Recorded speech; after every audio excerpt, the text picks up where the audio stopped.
For anyone who does not agree with these things or does not think that they should be the law. For the record again.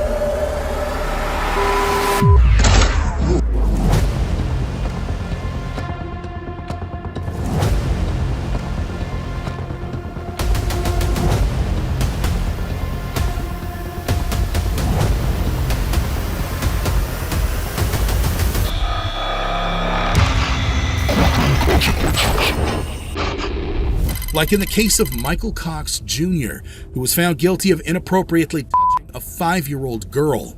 Shortly after the verdict, Judge Jerry Ritter called a bench conference with lawyers from both sides.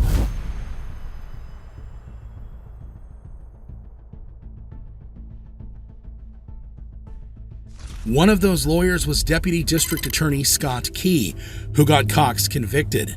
And Cox took that personally and decided to get his revenge right there in the courtroom.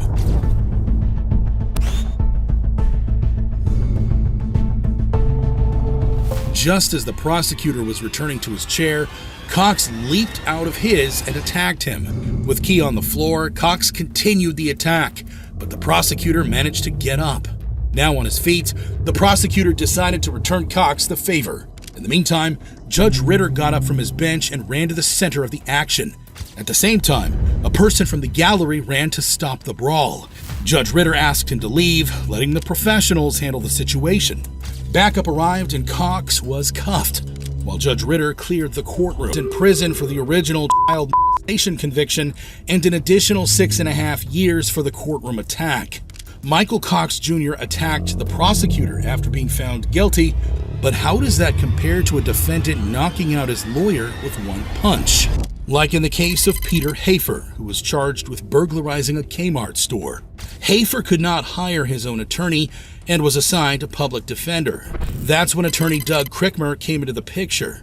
Crickmer and Hafer had their initial meeting off camera, during which the defendant was convinced that the lawyer wasn't the right fit, so he requested a different lawyer, but the judge didn't take his request seriously. And the judge is smiling at each other like it's a joke. This is my life I'm facing. You know what I'm saying, like being locked up. And I just sat.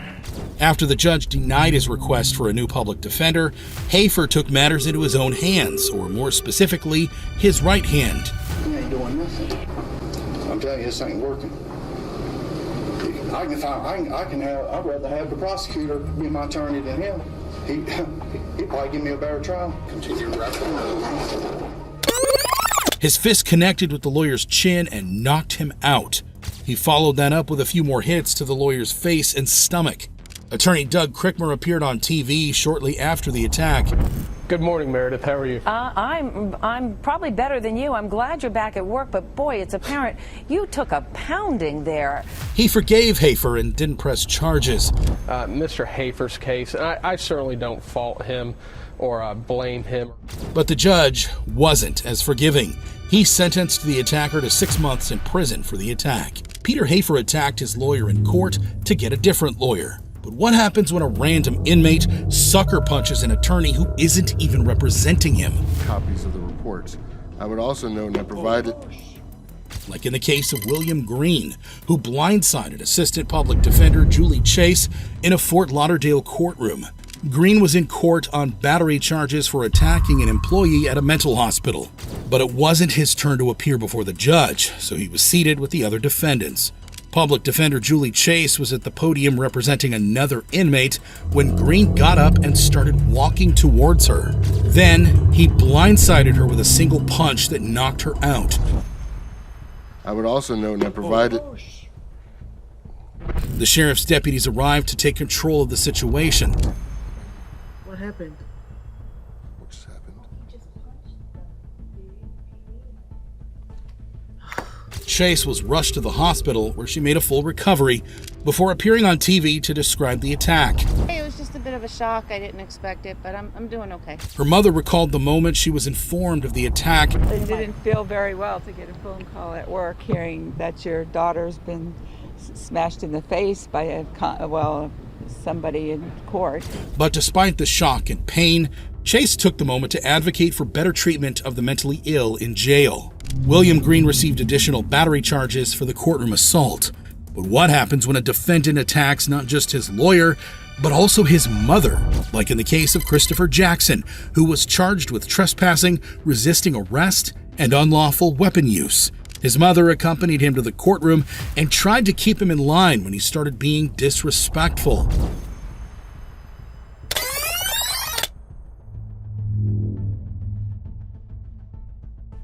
But Jackson shoved his mother and continued to be disrespectful in the courtroom.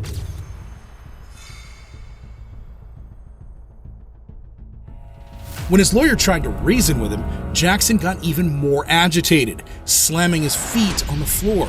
Then he got violent. First, he tried to throw a chair at his attorney. After being stopped by his mother, Jackson went for another chair, which he threw at a courtroom employee off camera.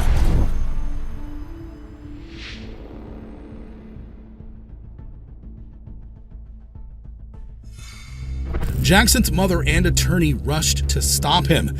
The employee he had attacked managed to get away while a deputy arrived to cuff the attacker.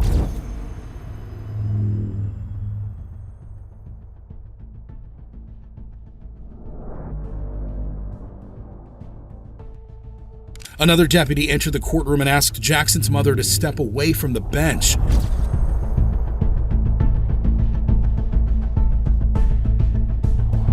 Then, they turned their attention towards Jackson, who was pinned by his own attorney, the defendant, but the lawyer was in the way.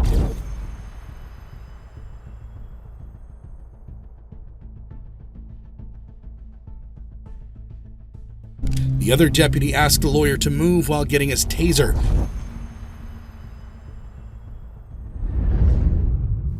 He aimed his taser at the defendant and ordered him to stay put. Jackson started cooperating, and the taser went back in its hole once again, first hiding his hands under his chest to avoid the cuffs, and then going limp to make the deputy's job more difficult. Attempted second-degree assault and 2 counts of assaulting a public safety officer, and was sentenced to almost 6 years in prison. Christopher Jackson extended his prison time by attacking 3 people, including his own mother and lawyer. But what happens when a defendant decides to attack the lawyer prosecuting him? This is Taylor Shabiznes, who was charged with murdering and decapitating her boyfriend, Shad Therion. So I went into the basement and he went and pulled out 2 chains. I asked him, where my money at, fool? And he said, I ain't got it. So I took a chain, I put it around his neck, and I asked him again, where my at? He didn't respond. His face turned purple. There was blood coming out of his mouth. So I laid down on the bed to grab a kitchen knife. I went back downstairs, took off his pants, I sucked his cut his head off at the same time. She left his head in a bucket in his mom's basement. Therion's mother found the head and woke up her boyfriend. He called 911.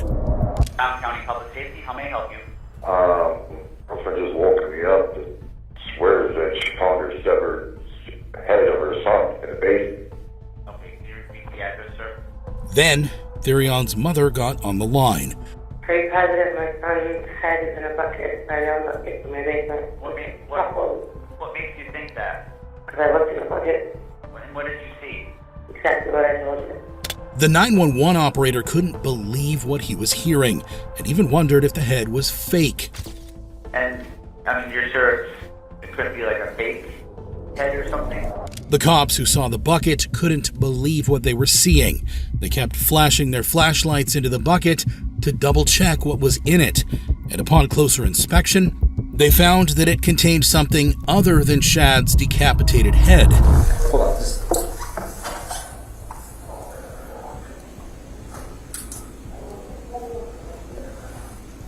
That's real, right? Who could have done this? Shad's mom had her suspicions.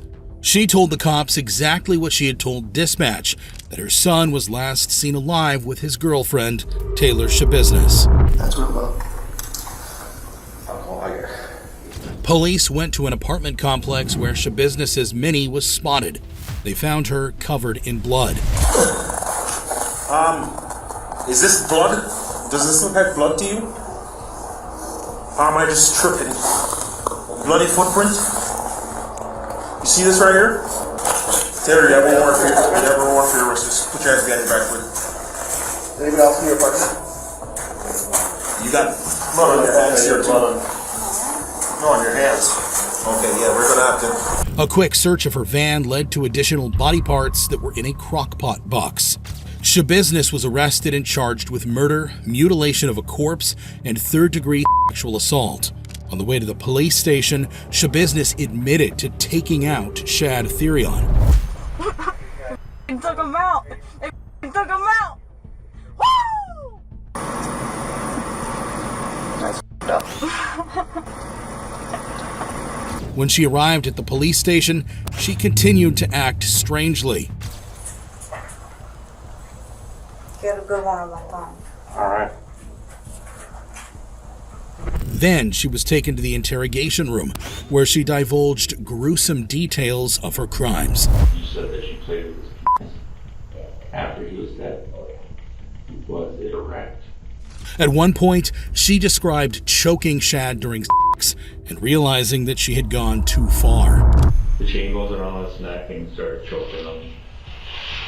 And you just realized that he was going to die or what? I'm just like, I think I went a little too far because I was blacking out while I was doing it, right? And then like, and then like I look at him, I'm like, shit, he's already purple. I'm like, I don't know if he's is he good? Is he good? But then like when I woke up, like you know, like during the blackout, I'm like, shit. Like he was coughing up blood. I'm like, I don't know. I just kept on going. Like, yeah. Did you want Shad to be dead?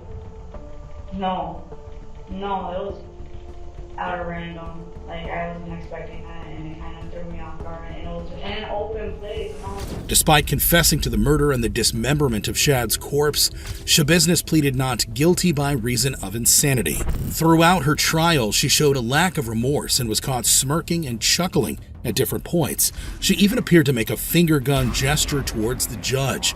But what got her in the news was something else. At an earlier stage, Shabiznis was represented by attorney Quinn Jolly, but not for long. During a pretrial hearing, Shabiznis appeared to be lost in deep thought. But when her lawyer requested the trial date to be pushed back to determine her competency to stand trial, Shabiznis sprang into action.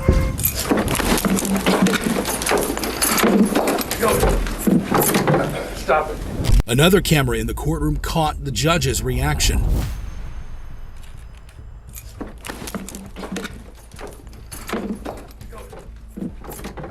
But soon, backup arrived and overpowered her for good.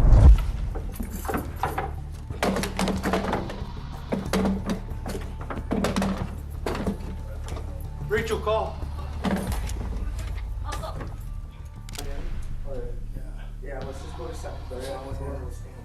Shabiznis calmed down, but seemed to have no memory of the attack.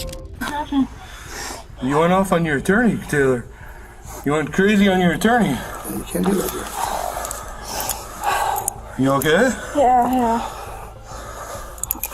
You're gonna stay here for a minute, all right? Okay. Are you able to sit up, Taylor? She can, Mom. She's gonna stay right where she's Okay. at. All right. I did not. You went off on your attorney, Taylor. You went crazy on your attorney. Yeah, you can't do that here. Ultimately, Shabiznis was taken out of the courtroom. Whether the attack was a delaying tactic or an attempt at selling her insanity, it did not work. Shabiznis was declared competent to stand trial and got the expected verdict. Verdict seems to be in order, and I will read it as follows. Question 1.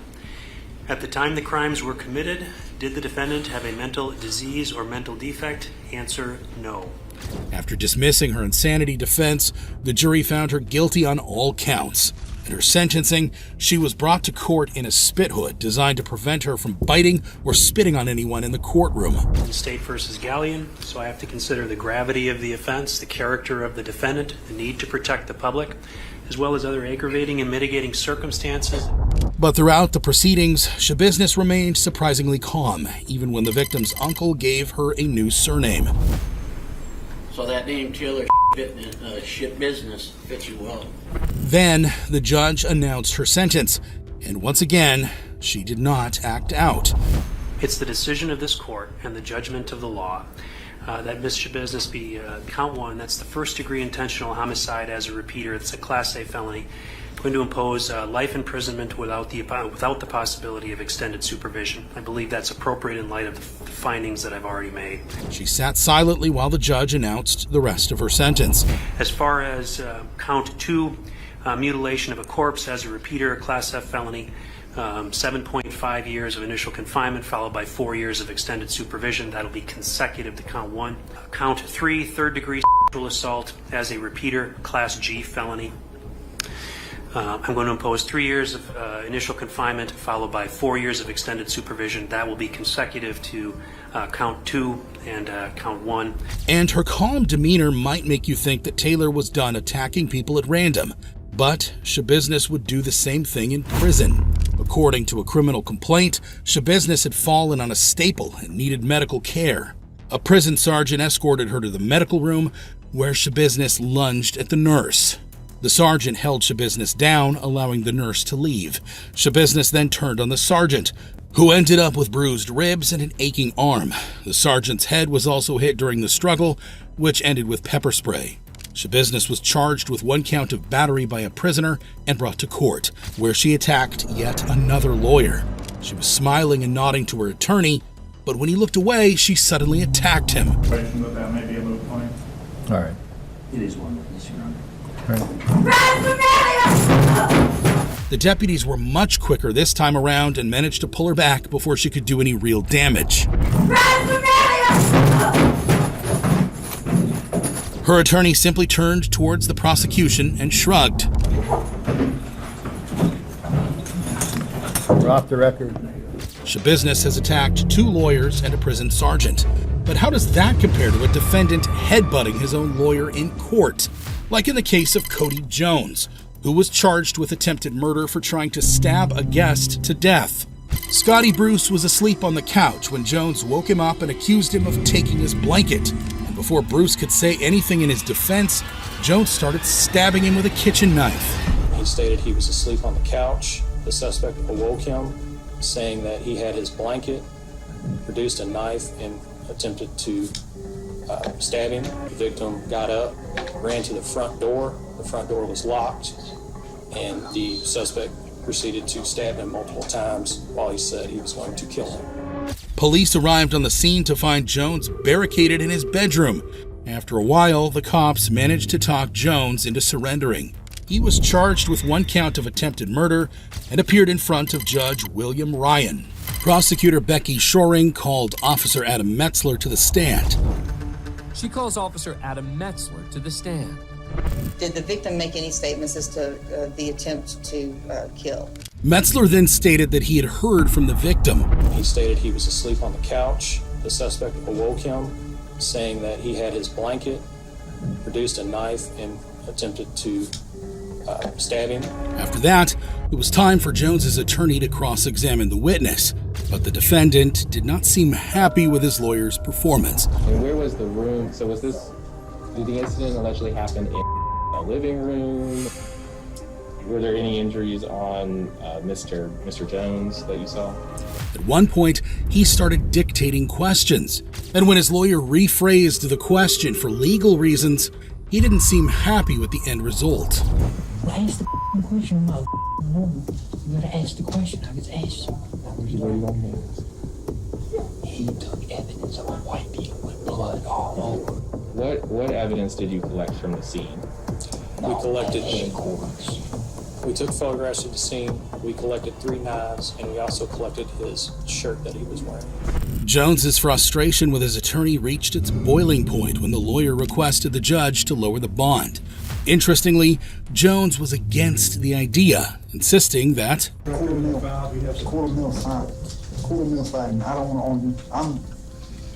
Let's your attorney or just let me I'm paying you. Don't tell me what to do.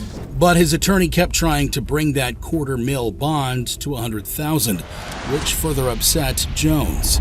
No, I've been telling you several times. I don't fire. Give me my paperwork. I'm going to circle you. I don't want my to post it at no 100,000. Keep it at a quarter mil. When the lawyer tried to silence Jones, he got this final warning from his client. The judge had had enough and ordered the deputies to take him out. But before they could do that, Jones followed through on his promise. That's it. Give me my paperwork. I'm going back. On your belly. On your belly.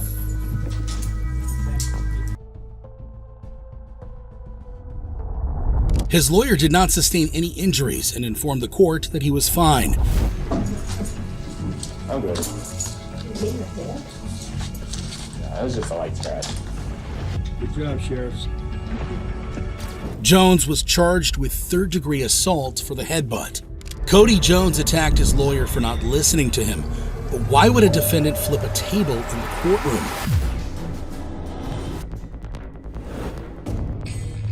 Like in the case of Felix Espinosa Quiros, who was charged with rape, sodomy, and incest, alongside witness tampering.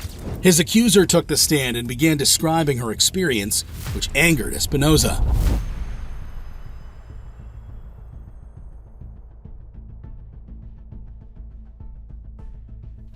As he continued yelling at his accuser, the judge asked the jury to leave the courtroom.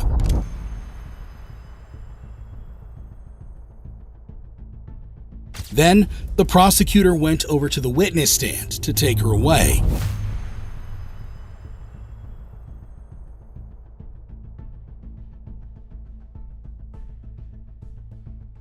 That's when Espinosa got even more aggressive, banging his fists on the table and flipping it over with his head.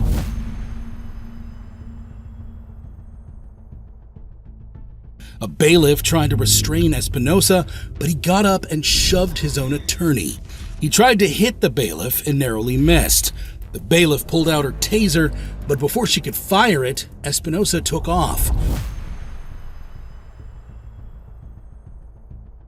When the bailiff returned to the courtroom, her taser seemed to be missing. Still, she continued the chase, which ended when backup arrived.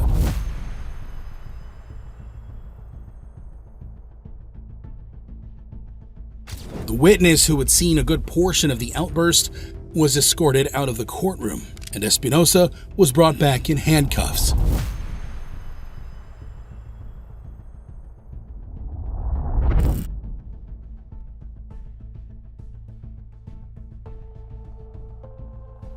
He was later found guilty on 2 counts of sex abuse and 1 count of witness tampering. Felix Espinosa Quiros flipped a table in the courtroom and shoved his lawyer. What happens when a defendant tries to grab an officer's gun? Like in the case of Scott Patrick Lemon, who was in a Newport courtroom for 9 charges, including robbery, burglary, menacing, and coercion. He had been impulsive in custody, so the sheriff's office requested that electronic restraints be put on him. That way, if Lemon tried to attack anyone, the officers would be able to remotely shock him. But the judge denied this request because seeing the defendant in a shock jacket could influence the jury. So Lemon was allowed to appear without electronic restraints, which led to this.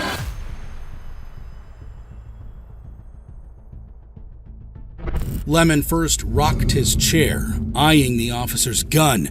Then, he rushed towards the officer and reached for his gun. But the officer turned at the right time, preventing the situation from escalating further. A deputy managed to take Lemon to the ground and pin him.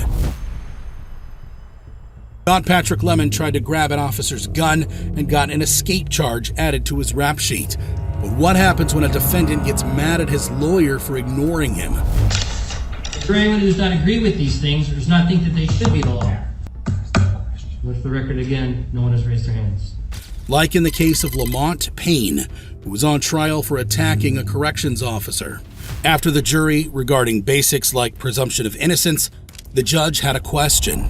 Ladies and gentlemen, is there anyone who does not understand the principles of law I just stated, the presumption of innocence? If you don't understand those, please raise your hand. Lamont Payne did not seem to understand the concept and tried to get his lawyer to ask for clarification. Is there anyone who does not agree with these things or does not think that they should be the law? But the lawyer didn't even look in his direction. So Payne tapped on his desk once again before leaning back. Is anyone who does not think we should have the presumption of innocence? With the record again, no one has raised their hands. The judge continued explaining the presumption of innocence to the jury, while Payne's lawyer continued to ignore him. In fact, the presumption of innocence is so strong that as you sit here today, if you had to vote right now whether the defendant was guilty or not guilty, you'd have to vote not guilty. Because the state has not presented any evidence, they have not sustained their burden of proof beyond a reasonable doubt. Then he asked once again if anyone had any questions or objections. Again, ladies and gentlemen, is there anyone on the panel who has a problem with this concept or does not think that it should be the law, presumption of innocence? Payne, still ignored by his lawyer, decided to speak up for himself. Also, some may think that just because my lawyer ain't gonna speak up. It's plain and simple. Sir? You asked him a question just a minute ago about him being biased. If I'm a convict, I want to testify by myself. He won't speak up. When the judge told Payne to let his lawyer speak, he told the judge that his lawyer had been ignoring him. But the judge's questions had been for the jury, so there was no need for the lawyer to speak up. I've been giving him questions. He won't speak up. Sir, that's because it's not his turn to ask questions. Shit, man, he gonna sell me out. The appropriate time will happen at the appropriate time. Then the judge told Payne that if he kept being disruptive, he would be taken out of the courtroom. If you continue to have outbursts, I'm going to have to remove you from the Now it's courtroom. appropriate time. I keep telling you, he's a problem. When Payne continued his back and forth with the judge, he ordered the deputies to take him out. Deputy, please move. But before leaving, Payne got his lawyer's attention by doing this.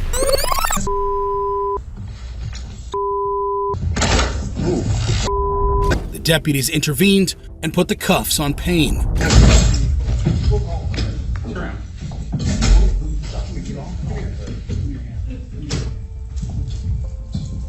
Ladies and gentlemen, I'm going to need... His lawyer walked away with a bloody nose.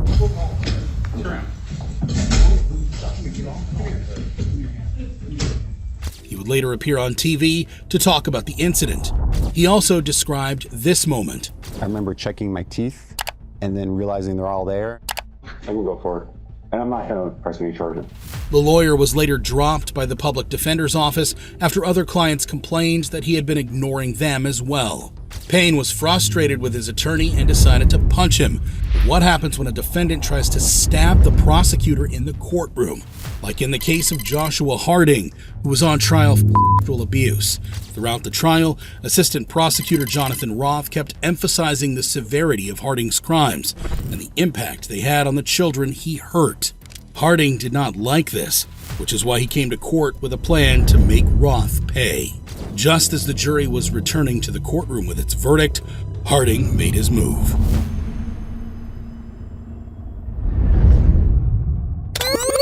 He pulled a metal shank out of his sleeve before leaping towards the prosecution desk. He went past an assistant prosecutor and tried specifically to stab Roth, who moved away at the last second. A police detective tackled Harding before he could make another attempt at Roth's life. One of the deputies wrestled the shank out of Harding's hand. Roth appeared to be in shock, hovering over the melee until the other prosecutor came around to pull him back. In the meantime, the deputies pinned Harding's arm against the floor to prevent him from attacking anyone else.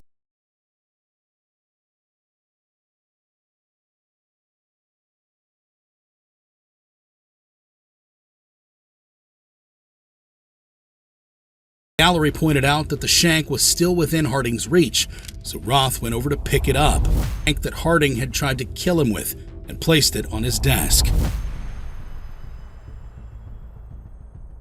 Harding was charged with 3 felonies, including assault with intent to commit murder. He pleaded guilty. Roth spoke at Harding's sentencing, urging the judge to send him to prison for at least 25 years. A sentence at the very minimum of 25 years would be appropriate for somebody with this record and this offense. I think a sentence much higher to the top of the guidelines would be appropriate. Joshua was initially sentenced to 20 years for the attack, but an appeals court found that the sentence was too lenient given Harding's criminal history. So Judge Richard Garcia re-sentenced him to 30 years for the attack, in addition to the 19 years for the sex abuse conviction. Joshua Harding extended his time in prison to 49 years, by attacking the prosecuting attorney. But what happens when a defendant punches his own lawyer? Like in the case of LaMarcus Williamson, who's charged with strong-arm robbery and first-degree assault for attacking a female university student. When the student cried out for help, Williamson choked her. Williamson was arrested and held at the Moss Justice Center with a $45,000 bond. His public defender convinced him to plead guilty and hope for a lighter sentence, so Williamson pleaded guilty and appeared in court to get sentenced. The lawyer who convinced him to plead guilty did not show up for his sentencing and instead sent his colleague Dan Hall to fill in for him. Hall agreed because he had more than 25 years of experience, and seeing a defendant through sentencing wouldn't be a big deal for him, or so he thought. Williamson appeared on edge even before the sentence was announced. His nervous glances and constant twitching alerted the deputies, who repositioned themselves, expecting an outburst.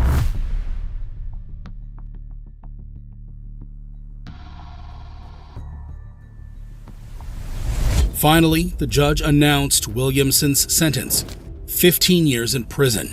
Williamson was visibly shocked by the decision, so Hall tried to comfort him. That's when the defendant snapped. While Williamson was still in shock, Hall tried to usher him out of the courtroom.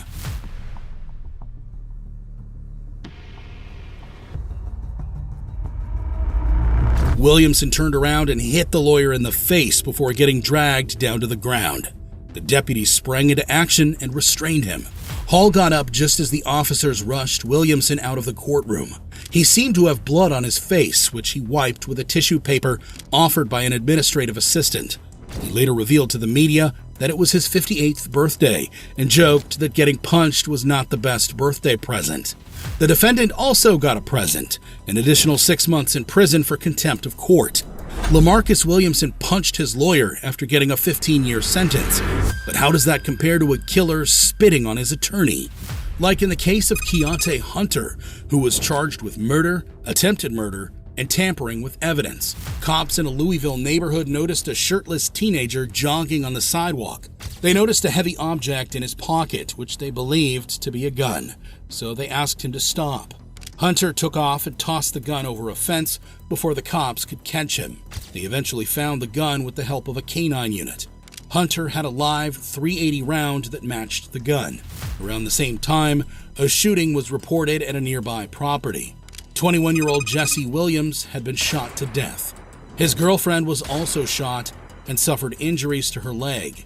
Hunter knew the victims, so he was arrested on charges of murder and attempted murder.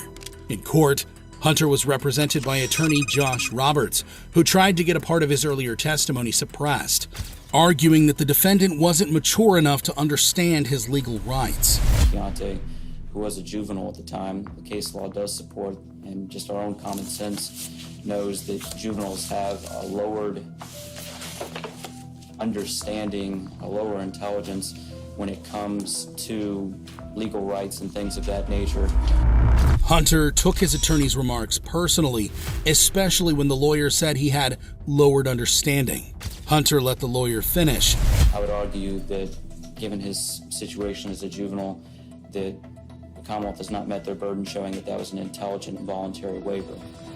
Then he raised his hand to object to his own lawyer's argument, but the judge asked him to wait. We'll get you a written order once I've reviewed the statement in its entirety. Go ahead, Mr. Mr. Hunter, hold on. Hunter waited, but not for long. Can't do this. Get dudes. You need to sit down. I want to do it off my Sit case. down. He went from complaining to swearing. Off my Sit case. It's conflict of interest between me and the client. Nah, man, I want to. And from swearing to spitting on his attorney and swinging at him. I want to file a verbal motion. The officers tackled him to the ground, but that didn't stop the defendant from threatening his lawyer in front of the judge. I'm coming to my next court date, dog. Spit in your face. I'm break Hunter was removed from the courtroom and later found guilty on all charges. You okay, Mr. Roberts? I am, Judge. He was sentenced to 25 years in prison. Keontae Hunter attacked his attorney because the lawyer was portraying him as a naive teenager, which he did not like. But what happens when a defendant stalks a lawyer with a score to settle? Like in the case of Major Robinson, who had a grudge against County Prosecutor Tim Meals, who had prosecuted him earlier. Meals was headed home after a long day in court when a man approached him from behind. Robinson did not notice the man until he called him by name. The man, later identified as Major Robinson, closed in on the lawyer and punched him in the face.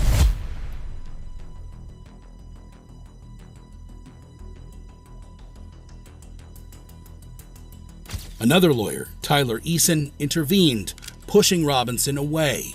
The second prosecutor also got punched in the face. Ultimately, officers arrived and arrested Robinson. He was charged with 2 counts of assault and 2 counts of willful injury.